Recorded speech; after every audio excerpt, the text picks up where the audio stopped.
Listo, ahí ya estamos en vivo en Facebook Live. Gracias amigos por conectarse. Gracias por estar siempre con nuestros webinars de los miércoles a las 8:30. Siempre los hacemos. Así que conéctese. Si puede, regístrese en nuestra base de datos del Zoom para que pueda llegarle el enlace de Zoom. Y si no, pues hágalo a través de Facebook Live. Puede visualizarlo a través de Facebook Live. Y también en nuestro canal de YouTube los subimos ya editados. Un poco más cortito, hacemos un resumen y lo subimos a YouTube. Así que ahí están esas tres opciones para que usted pueda informarse en nuestros Facebook Live, en canal de YouTube y también en Zoom. Bien, entonces, ¿de qué vamos a hablar esta noche? Traemos un tema bien importante, bien de actualidad, que es las reformas a la legislación tributaria. Como bien sabemos, nosotros como contadores tenemos la obligación de presentar tanta información, ¿no? Y resulta que mucha de la información que nos pide las instituciones a veces es redundante, ¿no? Entonces, creo yo que un ejercicio sano que podemos hacer, aunque por supuesto, este ejercicio que vamos a hacer aquí es una discusión abierta, no es vinculante, es decir, no es que a partir de aquí se van a presentar un proyecto de ley para reformas a la legislación tributaria, no, sino que simplemente es un ejercicio de discusión, ¿verdad? Un poco para darnos cuenta, ¿no? Cuánta información se nos pide como contadores, para hacer conciencia también nuestros jefes, nuestros clientes, el trabajo y la carga laboral que existe sobre los hombros del contador, más que todo del contador, auditor también, pero más que todo contador, ¿no? Y bueno, pues sacar de aquí por lo menos alguna propuesta que nosotros podamos exigir en un futuro cercano como representantes del sector de contadores y de auditores en nuestro país. Así que eso es lo que les traemos esta noche. Tengo dos invitados. Tengo a nuestro buen amigo Salvador Ramos, ya un viejo conocido, más conocido que viejo. Ahí está, Salvador, ¿qué tal? Un gusto. Hola, buenas noches. Un gusto estar acá en tus webinars. Listo, gracias Salvador. Salvador Ramos del Contador SV. Lo hemos tenido muchas veces en nuestros webinars, así que ya todos lo conocen. Y también tenemos a otro viejo conocido también, Hugo Medrano. ¿Qué tal, licenciado? ¿Cómo le va? Hola, ¿qué tal, ingeniero? ¿Cómo estamos? Gusto estar con ustedes y ahí con el licenciado Ramos y con Diana y los compañeros que están ahí pendientes esta noche de esta breve discusión, como has dicho, ¿verdad? Ya viejos conocidos, para siempre apoyando ahí en lo que podemos. Correcto. Excelente, gracias Hugo, más conocido que viejo también. Así que bueno, tenemos un pequeño equipo aquí en el cual hemos armado una serie de preguntas que vamos a hacer y luego vamos a ir detallando cuáles son los artículos que deberían por lo menos sí o sí en cualquier reforma tributaria futura modificarse, cambiarse o derogarse. Así que estén pendientes, al final los vamos a resumir para que ustedes estén al tanto, ¿no? Bien, entonces primero voy a compartir pantalla. Bien, reformas a la legislación tributaria que deberían aprobarse. Como dije, este es un ejercicio de imaginación, ¿verdad? No es una propuesta formal ni nada por el estilo, pero sí a partir también de las propuestas que ustedes puedan mandar ahí o ideas que nos puedan ir dejando en los comentarios, ya sea el Facebook Live o aquí del Zoom, poder por lo menos tener idea, ¿no? O dimensionar cuánto trabajo realiza el contador y cuáles son aquellos puntos específicos que haciendo unos pequeños cambios en una posible o probable reforma, se podría aliviar mucho de la carga del contador. Así que, bien, lo primero es saber, y yo voy a hacer estas preguntas a nuestros interlocutores y ellos van a responder de acuerdo a su opinión, ¿no? Primero, ¿por qué hay tantas obligaciones e informes, etcétera, etcétera, para el contador? Hugo, y luego Salvador. Ok, sí. Yo considero de que a medida de que la administración tributaria va ampliando la base tributaria, ¿verdad? Obviamente va requiriendo de muchos cambios, ¿verdad? Y eso requiere también de que a medida que la base tributaria se amplía, los contribuyentes crecen, las actividades económicas, los tipos de negocios, las tecnologías de información que vienen, o sea, una serie de cosas, todo va cambiando. Entonces, en ese sentido, las obligaciones de presentar informes, declaraciones, va cambiando, ¿verdad? Con el objetivo de ir amarrando la información que Hacienda maneja, pues, ¿verdad? Entonces yo pienso que es parte de la dinámica de las políticas, ¿verdad?, que tiene la administración tributaria, con el fin de recaudar más impuestos, porque a la larga ese es el objetivo principal, ¿verdad?, que persigue la administración tributaria, a recaudar impuestos y administrarlos, ¿verdad?, en beneficio de la población, ¿verdad? Lo que sucede es que en ese camino todas las obligaciones se nos van recargando, sobre todo a los contables, ¿verdad?, que son los operativos que preparan o preparamos información, ¿verdad? Claro, y muchas veces información redundante. ¿Qué opinas tú de esto, Salvador? Bueno, interesante pregunta respecto a los informes tributarios que se presentan inicialmente a principio de año, que tenemos la mayor carga de informes tributarios. Pero esto es así el deber ser, porque al momento de inscribirse, pues uno como contribuyente acepta las obligaciones que conlleva ser contribuyente. También esto permite a la administración tributaria cumplir sus objetivos, ¿verdad? Propósito para tal de la recaudación de impuestos, que servirá posteriormente para que se cumpla el fin del gobierno, ¿verdad? Y que puedan cumplir los derechos a través de la recaudación fiscal y poder continuar sus operaciones. Es bien necesario todo esto. Y aparte el contador, pues que tiene un rol bien importante en la hora de presentar este informe. Claro, y yo creo que lo que ha sucedido, como muy bien han dicho ustedes dos, es que se ha ido ampliando las necesidades, ampliando la base tributaria, incluyendo más contribuyentes, y por lo tanto ha habido, pienso yo, a mi juicio, un poco de desorden en la planificación de la recaudación tributaria y las obligaciones formales. Es decir, se implementan leyes, no solamente del Código Tributario, ley del impuesto sobre la renta, ley del IVA, se implementan leyes secundarias, ¿no? Y esto trae más carga para el contador. Un ejemplo podría ser la ley instructivo, ¿no?, del lavado de dinero, que se va a implementar en junio. Entonces, y todo eso va cargando el contador, y muchas veces no hay una planificación quizás más central, porque se ha crecido en desorden en cuanto a materia tributaria.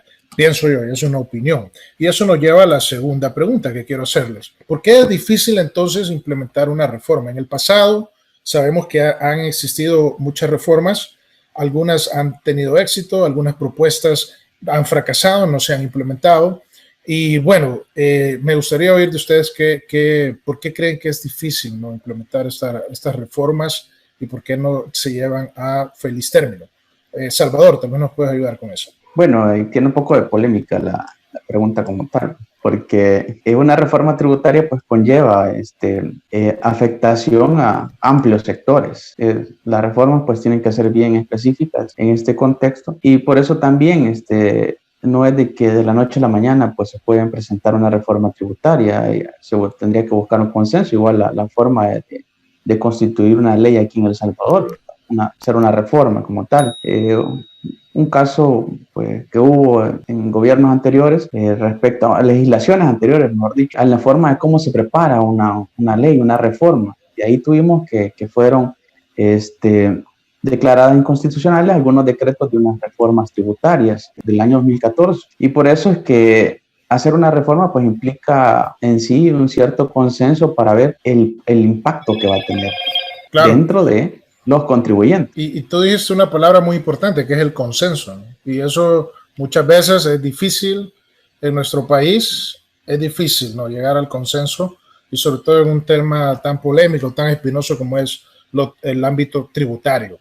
¿Qué piensas tú, Hugo, al respecto? Sí, definitivamente, como decía el licenciado Salvador Ramos, es un tema complicado, ¿verdad? Porque es de ponerse de acuerdo varias partes, ¿verdad? Los contribuyentes, que son los administrados, y la administración tributaria, que es el ente administrador, y la empresa privada, ¿verdad? En teoría también deberían de ponerse de acuerdo nuestros representantes, ¿verdad? Que son los gremios, ¿verdad? O el mismo Consejo de Vigilancia, ¿verdad? Que también por facultad de ley también tiene iniciativas de reforma, pues tal vez no iniciativa de reforma como consejo como tal, pero sí velar porque quizás sean escuchadas las opiniones, ¿verdad?, de los involucrados, que en este caso seríamos nosotros, ¿verdad?, los auditores, los contadores, ¿verdad? Porque implementar cualquier tipo de reforma siempre va a haber una parte que se siente afectada, ¿verdad?, y otra que busca cubrir todas sus necesidades. Es bien difícil generar un balance, ¿verdad?, entre los criterios. qué es lo que más cuesta, ¿verdad? Exactamente, ese balance, ese consenso, y sobre todo que el contador siempre es relegado a segundo plano, ¿no? Normalmente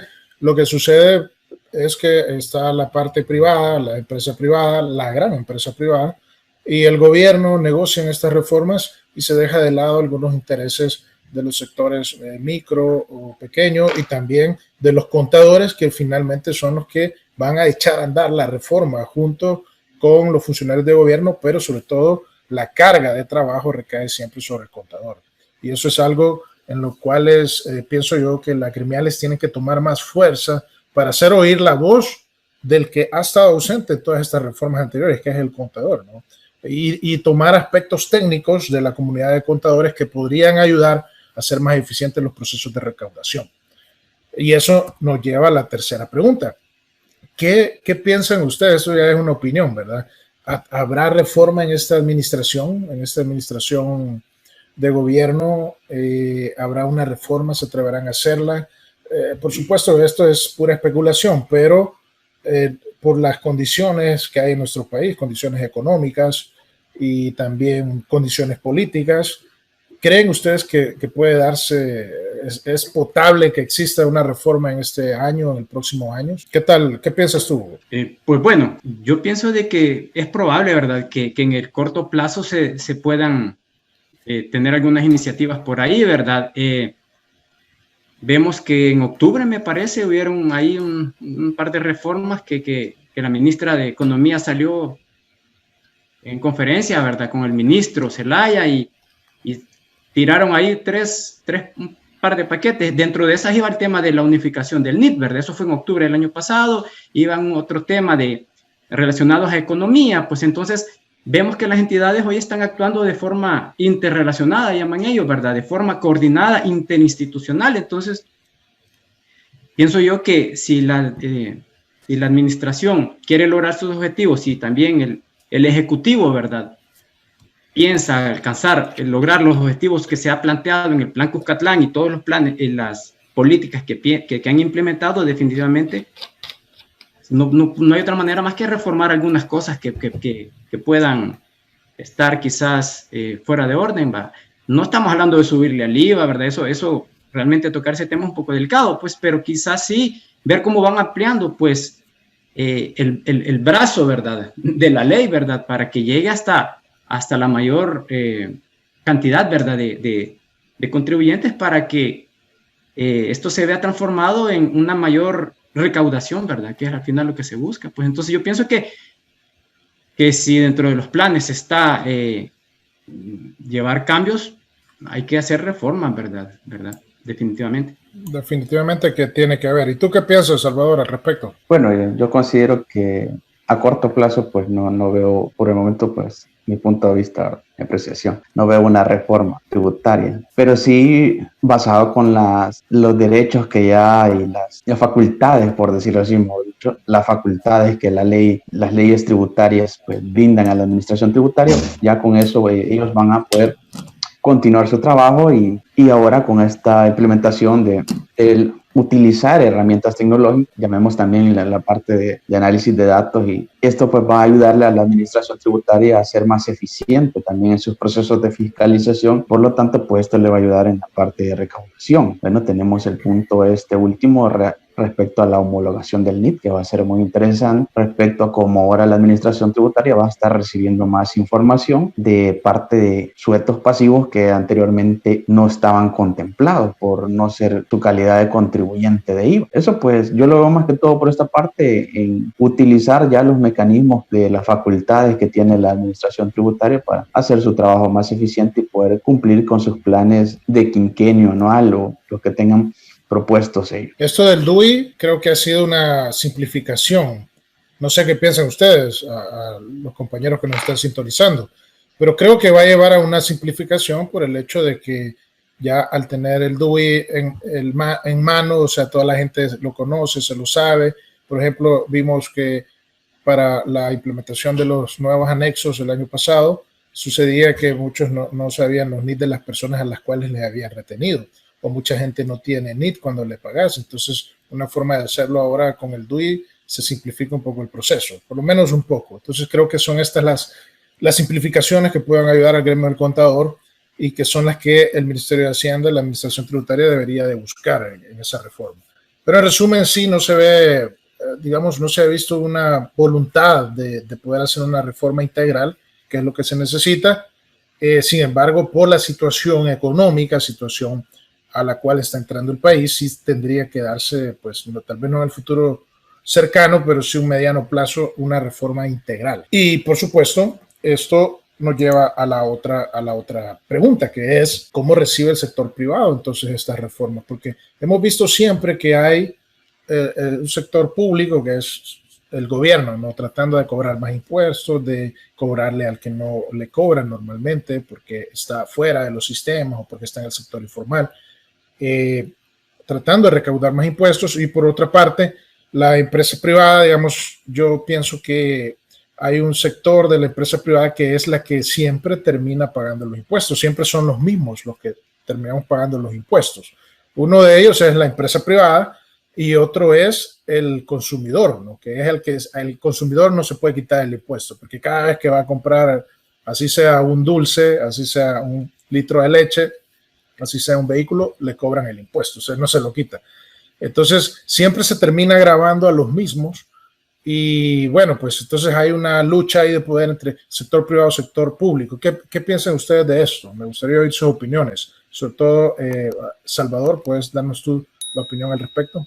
Y luego Hugo. Bueno, esta pregunta como tal contempla que el sector privado, tomándolo como ya como los sujetos pasivos, los obligados por cumplimiento de las leyes tributarias, van a estar expectantes de cualquier reforma que se pueda dar. Expectante también porque con ellos apoyan apoyan a la economía como tal y ver algún impacto que pueda tener alguna reforma, pues ellos tienen que estar expectantes para ver cómo esto va a tener una incidencia y así también pues ver cómo ellos pues van a trabajar algún posible reforma que se pueda. Listo. ¿Y tú qué piensas, Hugo, al respecto? Pues ante una hipotética cambio en la normativa, pues el sector privado, creo que hoy por hoy, creo que de todos es conocido que la forma en cómo se va orientando nuestro país con el Ejecutivo, pues es un tema como político, pienso yo, ¿verdad? Y como tú dijiste al principio, esto es de respetar opiniones, ¿verdad? Que nosotros no estamos imponiendo nada,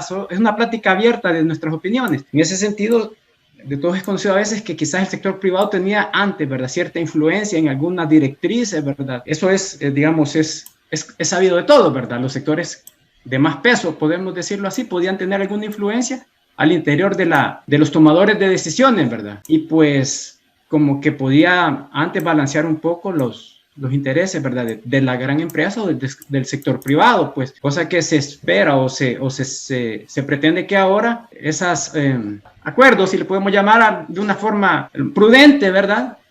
Sean más enfocados a que, si bien es cierto, el sector privado productivo, porque es el que produce, participe en alguna reforma, porque deben de ser incluidos todos, no sea tanto más orientada a beneficiarlos a la gran empresa, sino que en función del beneficio de la población. Entonces, el sector privado creo que siempre puede ser escuchado, ¿verdad? Y tendría que recibir las reformas de una manera, pues, que no le afecte tanto los intereses, ¿verdad?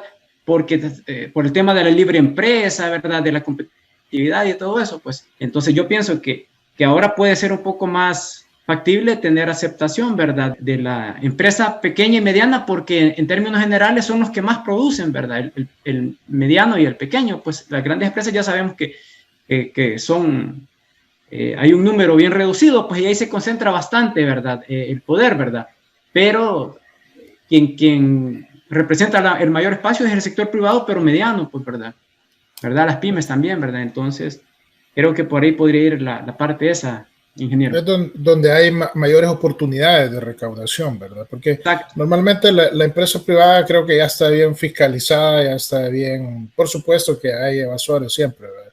Pero es digamos, el sector que está más fiscalizado y que más está sometido, ¿no? a escrutinio del gobierno y del Ministerio de Hacienda. Entonces, hay donde puede tener oportunidades de recaudación la administración tributaria es en el mediano sector de empresas medianas y las pequeñas y el sector informal, ¿verdad? Entonces, ahí es donde está apuntando, lo vemos con las políticas estas de, por ejemplo, del sujeto excluido, ahora que nos están pidiendo en el 987 incluso la dirección del sujeto excluido, se puede imaginar usted, eso es para identificar a estas personas, porque claro, con los informes que se presentan, ha de haber, no me cabe la menor duda, mucho sujeto excluido que tiene ingresos muy por encima de lo que es necesario para inscribirse en el IVA como contribuyente. Entonces, claro, Hacienda está recabando toda esta información y sabe que donde tiene que ir es a estos sectores, ¿no? Informales sobre todo. Bien, vamos a la siguiente pregunta, porque nos come el tiempo. En esta posible reforma en la que estamos hablando, ¿verdad? Desde el punto de vista, aquí no vamos a hablar punto de vista del gobierno. El gobierno, ya sabemos, quiere recaudar más fondos. Y el sector privado, por su parte, no quiere que le cobren más impuestos. Pero ¿qué pasa desde el punto de vista del contador? ¿Cuáles son las reformas? Y aquí tenemos que hablar un poco de los sectores o las gremiales o instituciones que representan al contador, que todos sabemos ya cuáles son. Entonces, estas instituciones, lo que yo quisiera es que hiciéramos un ejercicio de qué es lo que tendrían que reformarse o pedir que se reforme, o lo que tendrían que abogar por el contador para que esta reforma sea en el sentido de simplificar la matriz tributaria y el trabajo por consiguiente a los contadores, que son los que generan todo que prácticamente hacen el trabajo de la información, ¿no? De recaudar la información y de informar a Hacienda. Entonces, desde ese punto de vista, nunca se ha tocado una reforma, y menos una reforma integral, ¿verdad? Siempre se toca el punto de vista de la empresa, del gobierno, pero ¿qué pasa con los contadores, auditores, que son los que finalmente se encargan de proporcionar toda la información al Ministerio de Hacienda? ¿Qué piensas tú de esto, Hugo? Desde el punto de vista de los contadores, yo pienso de que tocar una reforma viendo las facilidades o ventajas para el contador, eso ni en sueños, ¿verdad? Ni en sueños, muy al contrario, lo que sucede es que van cargando poco a poco más el trabajo operativo del contable, ¿verdad? Entonces, si me preguntan qué podría considerarse a favor de los contadores en algunas posibles reformas, definitivamente tendría que ir siendo, sin ánimo de dejar de dar toda la información a la administración tributaria, simplificar, ¿verdad? Es más, dentro de los principios de la administración tributaria, los podemos ver, esta eficiencia, eficacia, entonces debería de simplificar la parte informativa de tanto reporte, evitando la duplicación, ¿verdad?, de información. Yo recuerdo, ¿verdad?, que la LPA, ¿verdad?, que salió ahí por el 2018, me parece, Ley de Procedimientos Administrativos, habla ahí en su artículo 4, me parece, de una eliminación de requisitos innecesarios, ¿verdad? Se lo voy a leer un poquito brevemente, ¿verdad? La administración podrá exigir presentación de documentación, etcétera, etcétera, pero ahí hay una parte bien importante que dice: en todo caso, con el fin de agilizar procedimientos, la administración se abstendrá de exigir documentos que ya obren en los registros, dice. Eso lo menciona el artículo 4 de la LPA, pero al final la misma LPA, en la parte donde dice las exclusiones, habla de que esta normativa que va en beneficio de la simplificación no aplica a materia aduanal, a materia tributaria, materia militar, me parece, no recuerdo cómo es que dice. Entonces, haciendo una lectura de esto, yo me decía, bueno, si la LPA es de régimen administrativo y iba orientada a simplificar muchas cosas, en el mismo 163 de esta LPA dice que, no obstante, no se derogan los procedimientos administrativos en materia tributaria y aduanal.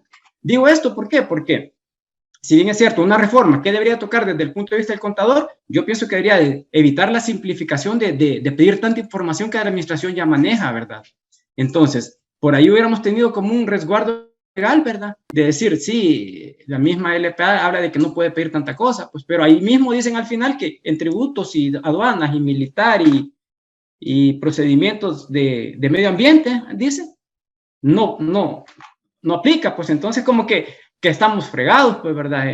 Vamos a seguir dando información siempre redundante, ¿verdad? Entonces, tan sencillo como en el 910, que solo el artículo del informe 910 pide 4 cosas básicas: NID, nombre, monto devengado y monto retenido, nada más.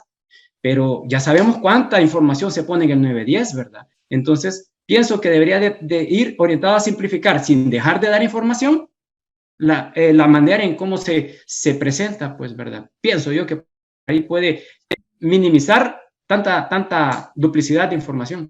Sobre todo, Hugo, de este tema que has tocado, quería retomarlo para que Salvador nos dé su opinión al respecto también, en cuanto a que hay mucha información duplicada entre instituciones, ¿no? O sea, una institución te puede pedir la misma información que otra institución ya te pide, y eso provoca duplicidad de información y doble trabajo para el contador. No sé qué pensás de esto, Salvador. Quisiera oír tu opinión. Sí, respecto ante una posible reforma, bueno, me gustaría, pero tal vez en el futuro, pues, pasar a ver que tal vez especialistas contables pudieran ser tomados en cuenta a la hora de una posible reforma, porque hasta la fecha, pues, no hemos tenido representación por parte alguna, ¿verdad?, en cuanto a las reformas que se plantean o las que han existido. Eso, pues, esperaría tal vez en un futuro para poder ya tener una parte más integral. Incluso ya como contador, pues desde el punto de vista técnico, pues comprender fácilmente qué es lo que se busca, una reforma o cómo sería la aplicación. Sería mi punto de vista. Excelente. Bueno, y hablando de esto, examinemos un poco. Yo he hecho aquí un pequeño listado. Ustedes déjenos más ahí en los comentarios si tienen más funciones que el contador desempeña, ¿verdad? Yo las he dividido en impuestos, en contabilidad y en información financiera. Funciones financieras, contables y de impuestos. Y bueno, hablando de esto, podríamos hacer una pequeña guía en cuanto, quizás lo que más está, digamos, recargando al contador es el hecho de tanto informe y la modalidad de informes que se están haciendo, ¿no? Que ahora hay que hacerlos en Excel, hay que hacer un CSV, subirlo a Hacienda y estar batallando con la plataforma, lo cual es bastante difícil. Entonces, se podría hablar ya de que estas funciones, o no sé si ustedes identifican alguna otra más ahí, en cuáles se podría reducir esa carga de trabajo para el contador. Y sobre todo, yo les voy a ir dando aquí los informes que hemos estado presentando para mencionar algunos, porque hay más. Y ustedes me pueden decir cómo se podría simplificar. Eso es lo que vamos a hacer a partir de aquí. Por ejemplo, el 910, ya lo mencionó Hugo, el informe anual de retenciones, tiene su base en el artículo 123. Y el artículo 123, como bien dijo Hugo, solo nos pide 4 ítems. Pero tenemos un informe en la práctica de 51 ítems, 51 columnas. O sea, de 4 ítems que hay en la ley, se pasa a 51 columnas que hay que presentar información duplicada, porque existe ya un F14 donde se ingresa la información mensual y siempre hay que estar rellenando las 51 columnas. Entonces, no sé ustedes cómo evalúan esto y si es posible, a su juicio, eliminar este informe 910 en una posible reforma tributaria. ¿Qué piensas al respecto, Salvador? Como informe anual, pues, en mi opinión, pues no lo veo como una eliminación de reforma. Es interesante porque te permite revalidar o validar, sí, a nivel tú como del contribuyente que está presentando esta información, o para la misma administración tributaria, porque los sistemas informáticos pueden fallar y eso es de tomarlo en cuenta. Entonces, este informe pues viene a revalidar o validar datos que ya previamente han sido proporcionados. Claro. ¿Y tú cómo ves esto? ¿Crees que se puede eliminar sobre todo este artículo 123, que es el que exige ese informe de retenciones, pero por otro lado también tenemos el F14? Entonces, ¿cómo queda todo esto? ¿A tu juicio No. puede haber una reforma aquí? No, yo pienso que quizás, como decía también el licenciado Salvador, yo pienso que no tendría que eliminarse como tal la presentación de este informe. Más bien quizás hacerlo de una manera como validación, nada más como confirmación, producto de la información mensual que se presenta en el F14.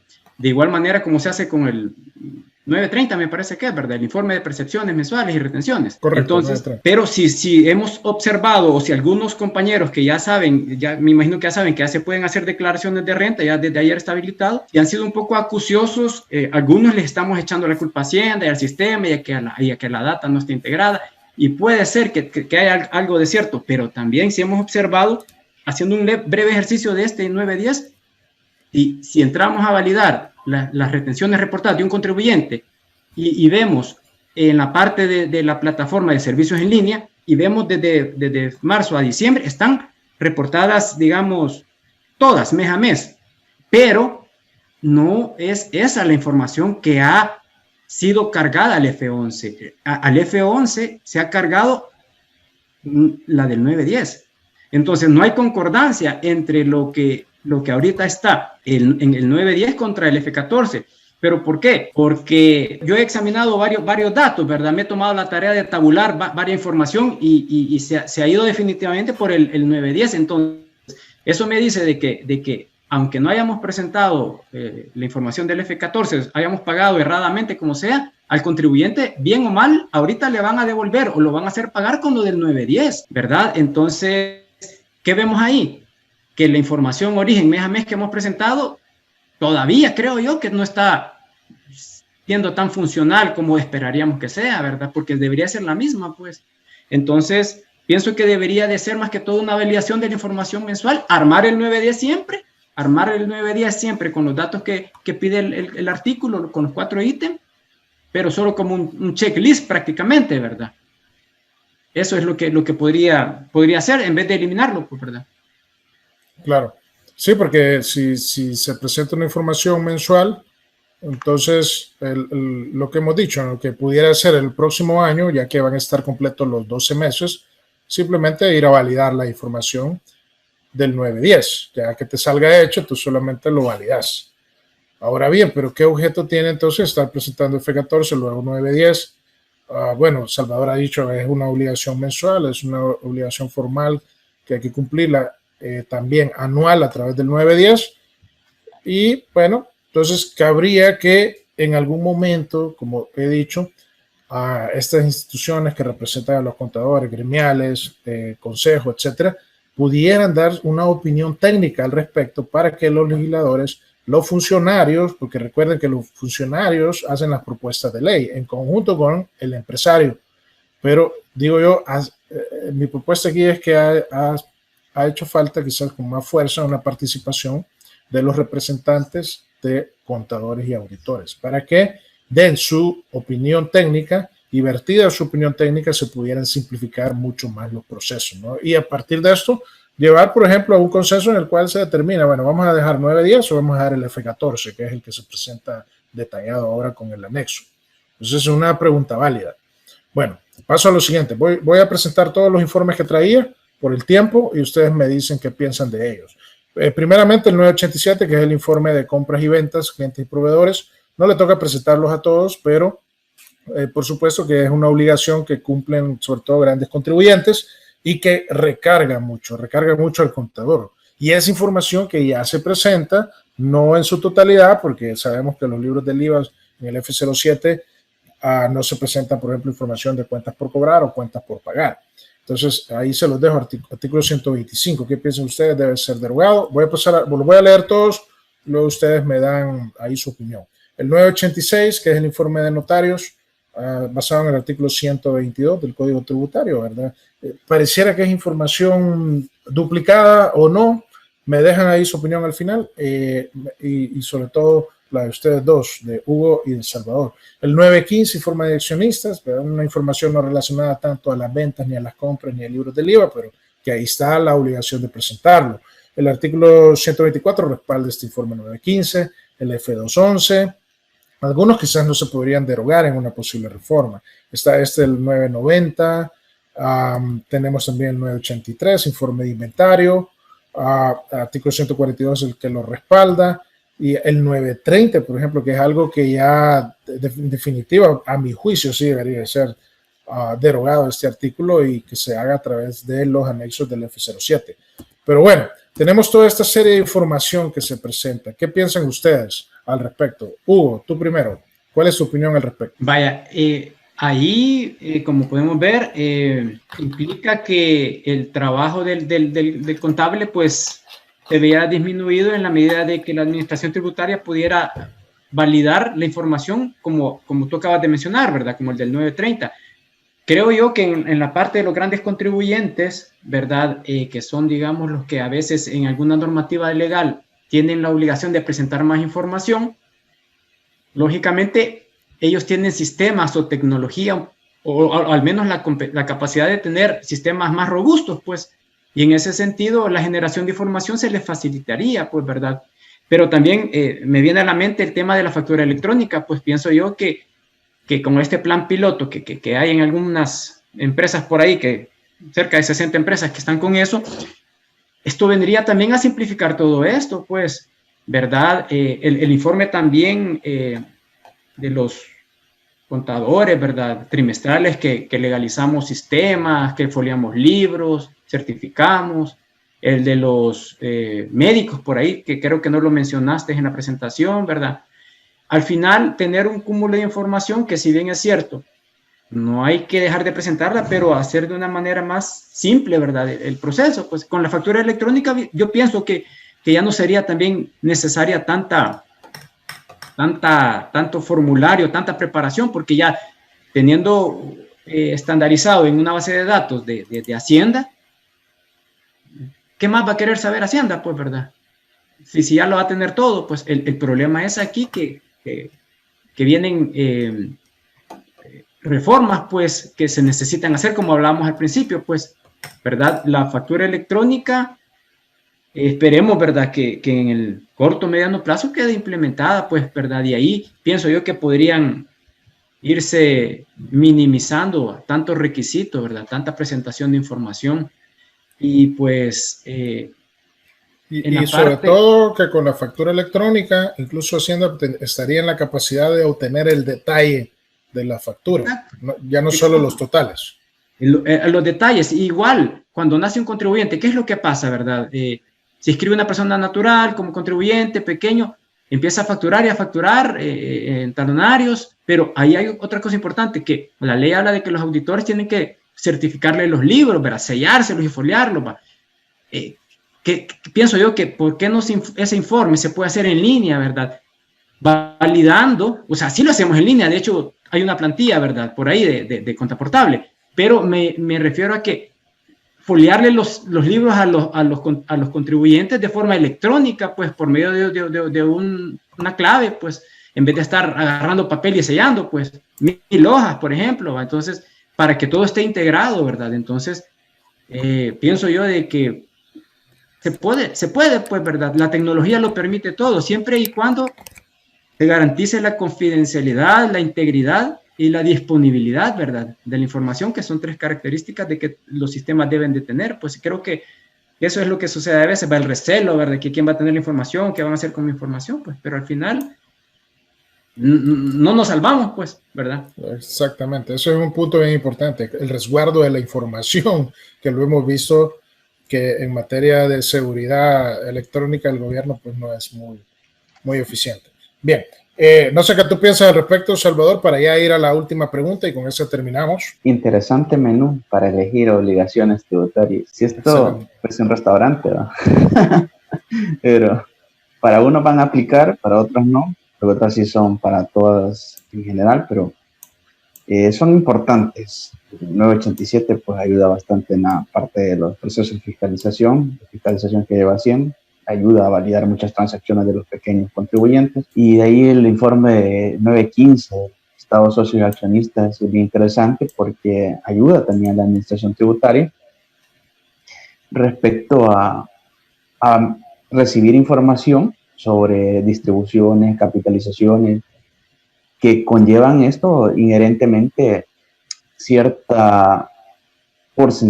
porcentajes o ciertas recaudación que ella puede tener respecto a si distribuyó o si en el caso que no percibe recaudación por haber capitalizado, y también conocer quiénes son parte de las compañías, quiénes son esos socios, quiénes figuran como socios accionistas. Y así los siguientes formularios que ahora presentamos. Pero sí hay un gran cambio interesante cuando fue el paso del 987 versión web al 987 versión en línea. Interesante las nuevas columnas incorporadas. Sí, y sobre todo en ese informe de accionistas, por ejemplo, que es información también que puede tener otras instituciones, como es, bueno, el registro de comercio, ¿no? Entonces podría haber un trabajo de diferentes instancias del gobierno para poder consolidar esa información, como se ha hecho con el DUI, en este caso, el registro de personas naturales, homologando su información con el Ministerio de Hacienda. Ese es eso es un paso positivo. No sé si eso también tú lo consideras, Salvador, en tu análisis. Fíjate que bueno, en el caso de las sociedades anónimas es como algo así que deja entrever, pues ya no es tan anónimo, porque estamos informando el listado de socios accionistas. Pero en sí Hacienda es el único momento en que recibe una actualización de quienes figuran como socios o accionistas, ya que es información que pasa siempre resguardada en los libros legales, el libro de registro de accionistas. Exactamente. Bien. También la parte de la distribución de utilidades, que también ahí se informa, ingeniero.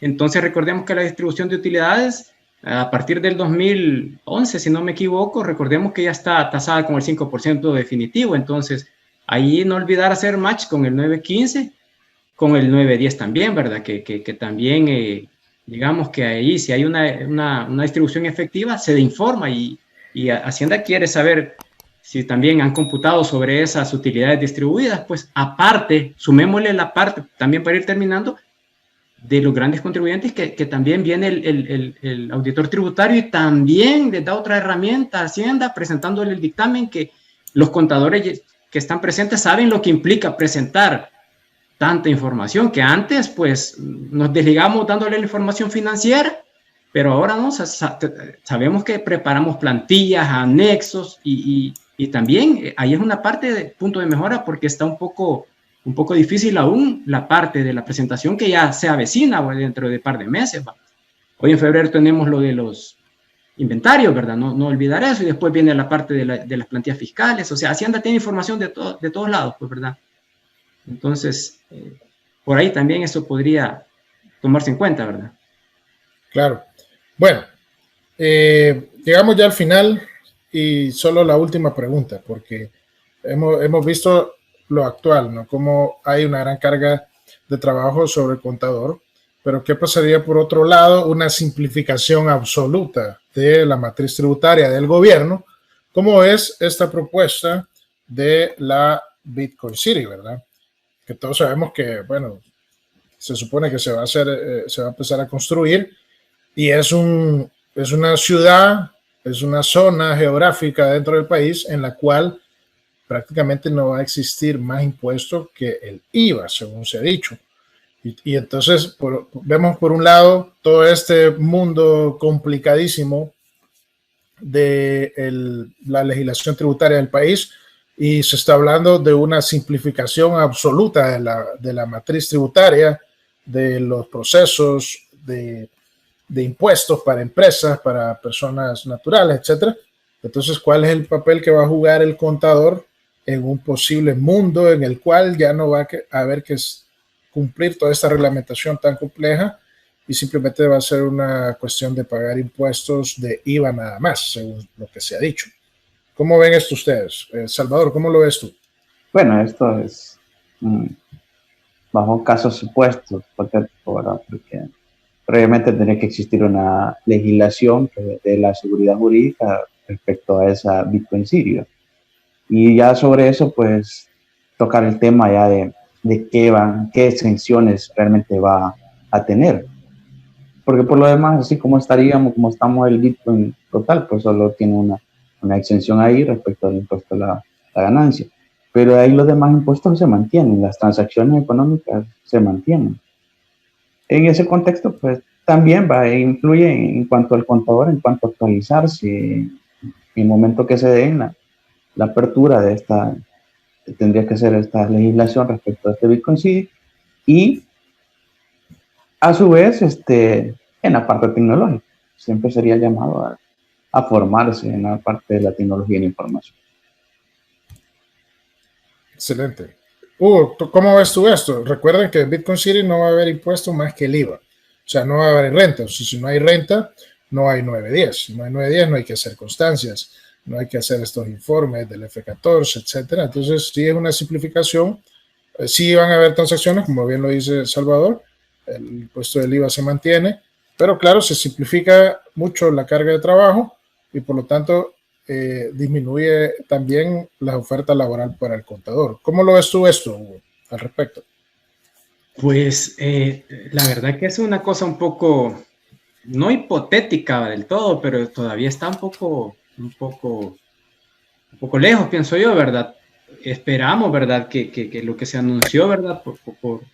De parte del jefe, ¿verdad? Estado, el mandatario, se vaya dando, pues, pero sin embargo, yo considero de que independientemente de lo que pueda pasar con esta Bitcoin City, todo lo que viene, los bonos volcán y todo ese volado, entonces el papel del contador creo yo que va orientado a no perder el enfoque de tecnificarnos, de capacitarnos y de respetar lo que está vigente hasta ahorita, pues entonces pienso yo de que mientras no haya todos cambios de ley, todo es una como especulación, ¿verdad?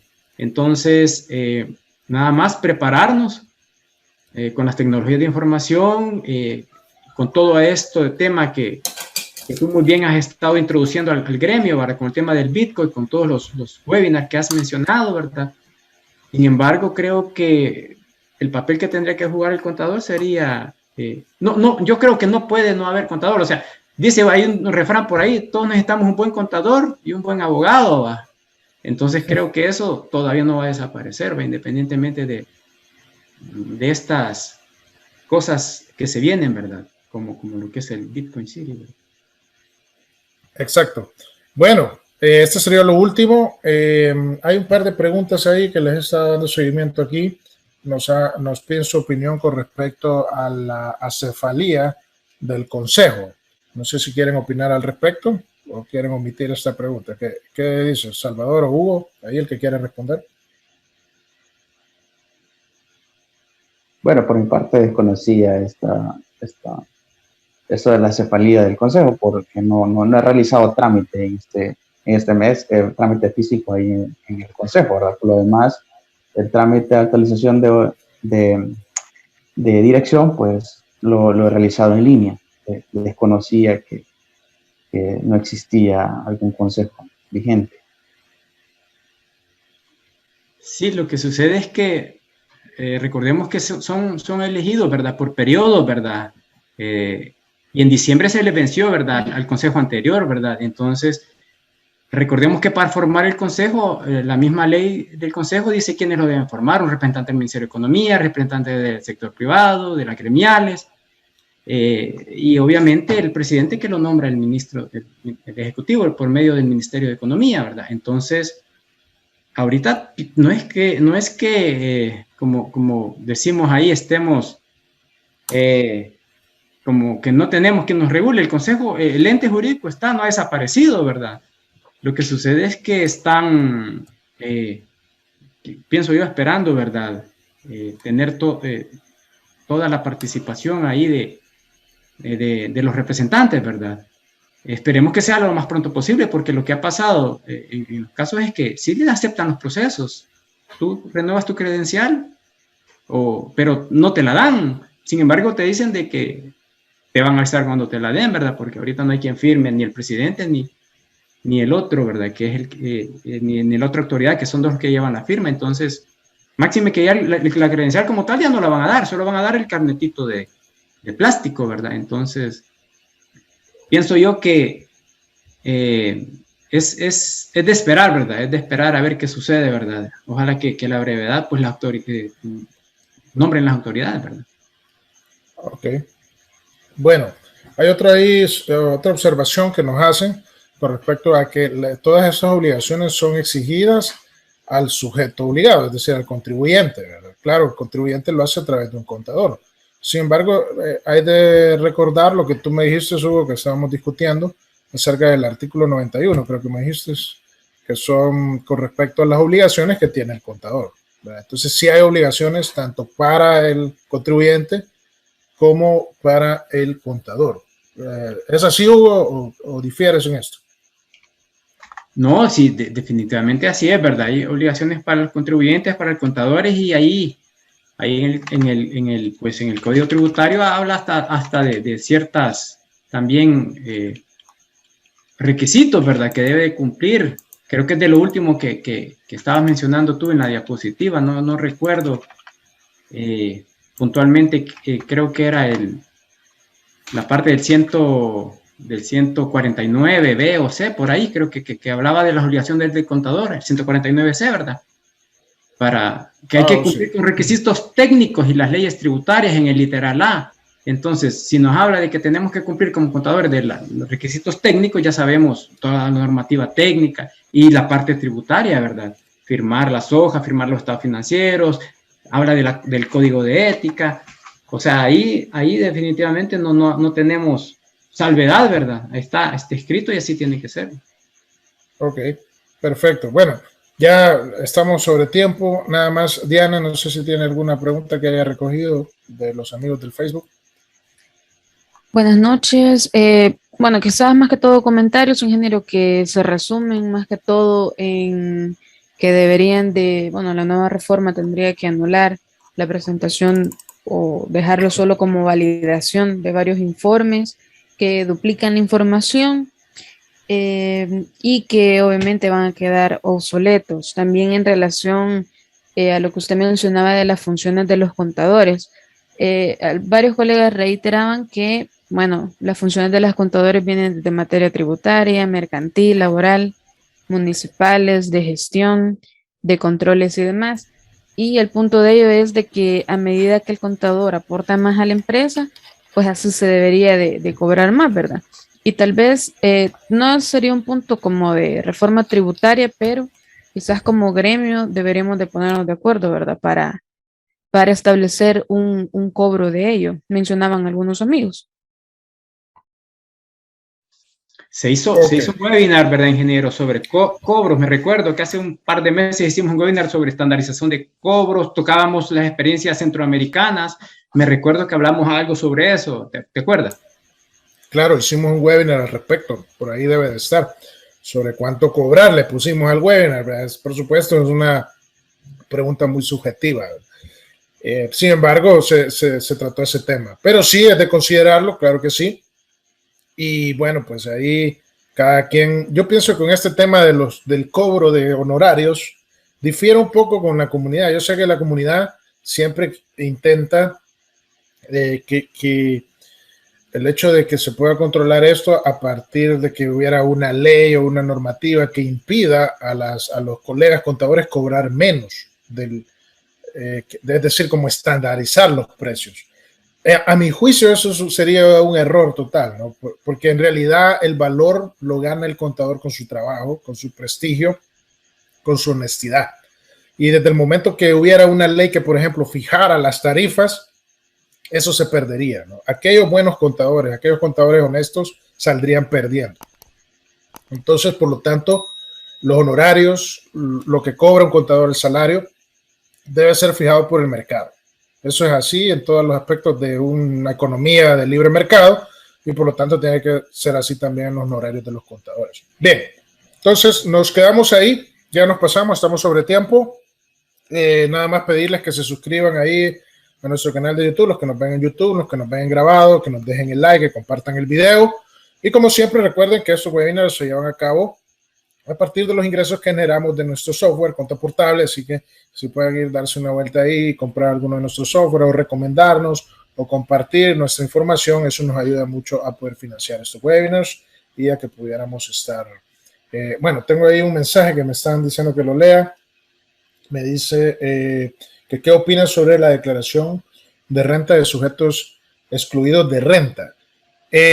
No estoy al tanto, por lo tanto no puedo dar una respuesta. No sé si Hugo tiene respuesta al respecto sobre una circular que sacó el Ministerio de Hacienda. La vi hoy por la tarde, sin embargo no he tenido tiempo de analizar a qué se refiere. Creo que es con respecto a los que están exentos de renta, el hecho de que siempre deben de presentar su declaración, no pueden omitirla. No sé, ¿tú Sí, sabes algo, Hugo? es la parte formal, no sustantiva. Recordemos que las entidades como la ONG no buscan el lucro, entonces en ese sentido no hay ingresos que computen renta, pues por el tema de las donaciones y todo eso. Sin embargo, la ley les exige presentar la declaración, lo formal, pues. En ese caso han sacado el nuevo formulario, ¿verdad? Orientado a estas entidades. Entonces, antes se llenaba, se presentaba y ya, pero hoy como que técnicamente había un detallito ahí de que no se podía presentar sin reconocer ingresos, pues por ahí decían que se le pusieron centavo de ingresos, uno de gastos, efecto cero, pero era más que todo orientado a las ONG, ¿verdad? Entidades sin fines de lucro. Entonces, no a todos nos aparece porque no todos tenemos bajo los clientes entidades de estas, pero si lo tienen, ahí les va a aparecer el nuevo aplicativo, ¿verdad? Dentro de la plataforma. Ok. Salvador, no sé si querés aportar algo más para despedirte ya. Bueno, gracias por permitirnos este espacio, la verdad, este espacio de ayuda hacia otros colegas contadores. Y bueno, tal vez en otra ocasión sacamos otro tema interesante y estaremos de vuelta acá. Listo, gracias a ti, Salvador, tu aporte valioso. Hugo, ¿algo para despedirse? Gracias también ahí, ingeniero, ahí, ¿verdad? A los compañeros que estuvieron presentes y ahí a estar compartiendo con el licenciado Salvador Ramos y pues siempre aportando un poco de lo poco que creo que sabemos, ¿verdad? Aquí creo que la unión hace la fuerza, ¿va? Entonces con las opiniones de todos creo que fundamentamos algo, ¿verdad? No es que lo que yo, tú o el licenciado Ramos digan es lo absoluto, simple y sencillamente una opinión, ¿verdad? De nuestra experiencia, ¿verdad? En ese sentido de aportar un poco, ¿verdad? No significa que tengamos la razón o que no dudo de que más de los que están presentes pudieran dar mejores opiniones, no me cabe la duda. Sin embargo, esa es la idea, bueno, aportar y generar discusión y estar quizás a la vanguardia de las cosas que rigen el quehacer, ¿verdad? De contabilidad, de auditoría, de impuestos, ¿verdad? Así que gracias, sin gusto, ¿verdad? Excelente. Bien, bueno, nos quedamos aquí. Gracias, Diana. Buenas noches a todos. Se cuidan. Nos vemos próximo miércoles con el tema del F983. Cómo generar la data, cómo preparar la data. Así que no se lo pierdan, próximo miércoles